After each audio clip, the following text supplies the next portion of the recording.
let's do some Star Wars news. Okay. A couple of things. I was going to make a backlog of stuff we missed while we were on our COVID break, but there is some batshit crazy stuff happening that's current Oh, wonderful. that I kind of felt like, oh, we should probably do this. So we got three things. I'm going to let you choose. It's going to be an adventure. Ooh, great. One of them is an actual thing that's happening. One of them is an interesting thing that I don't know how anyone could be upset about it either way.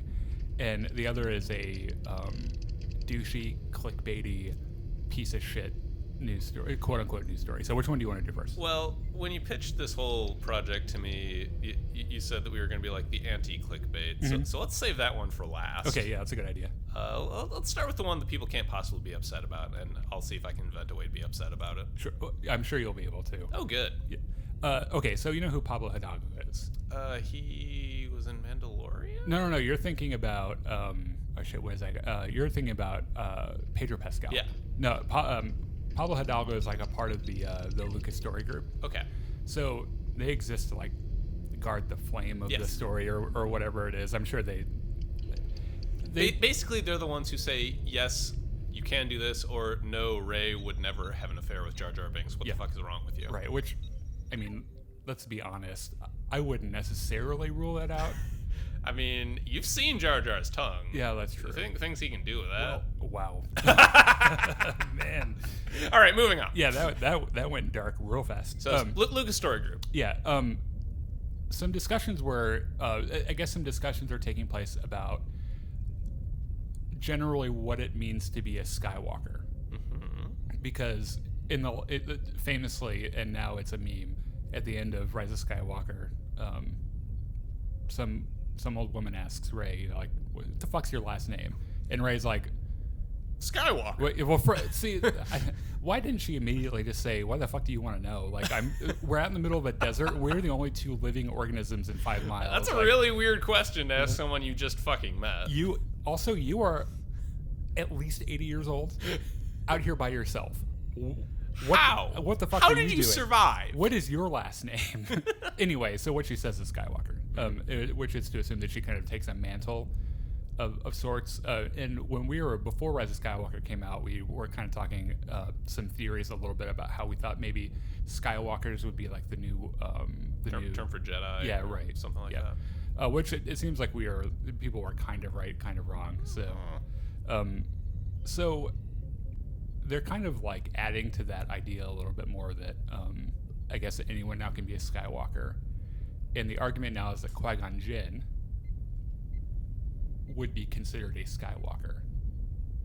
On what grounds?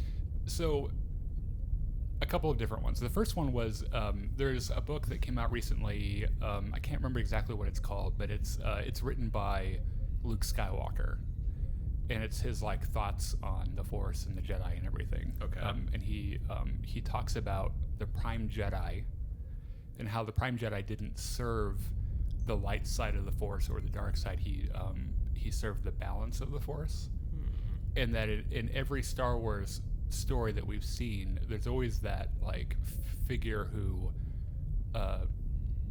kind of maintains or obeys the balance, and that the person in the prequel series was Qui-Gon Jinn, and that that would kind of make him a Skywalker. He also kind of mentions in the book that he said something like, Qui-Gon, while we're not related by blood, has a really strong connection with my family. And so Pablo Hidalgo kind of like took the extra step and is like, I mean, he could kind of be a Skywalker. I read a very interesting theory that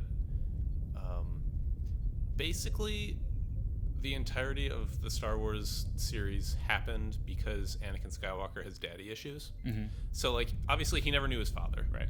Because he didn't have a father because Shmi got knocked up by the Force or whatever.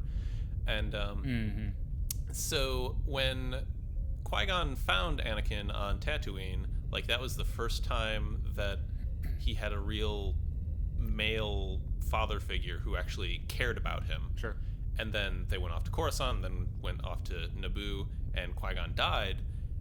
And now Anakin was being trained by Obi-Wan, who cared about him maybe a little, I guess, but was more concerned with being like the proper Jedi, you know, very no emotional connections, very solid, grounded in the Force, and not thinking so much about other people.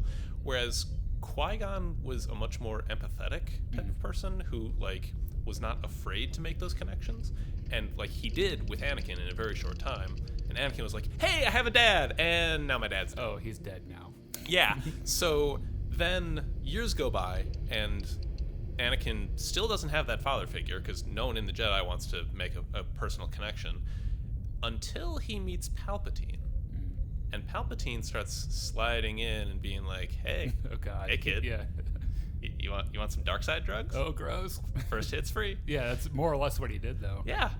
And so Anakin never had, or at least didn't have enough experience with a strong father figure to realize that, hey, I'm valuable for myself rather than I'm valuable for what I can do for these other people. Mm-hmm. That's a really good point. And I think that if anything, that observation about Qui-Gon, basically the gist of it is, whoever minds that balance, because Qui-Gon was never afraid of going against the Council if they were wrong, right? That didn't make him a dark Jedi. It didn't make him a bad guy, but he had his own convictions, and like when the Council was wrong, he'd be like, "Fuck off! Like, you guys are wrong."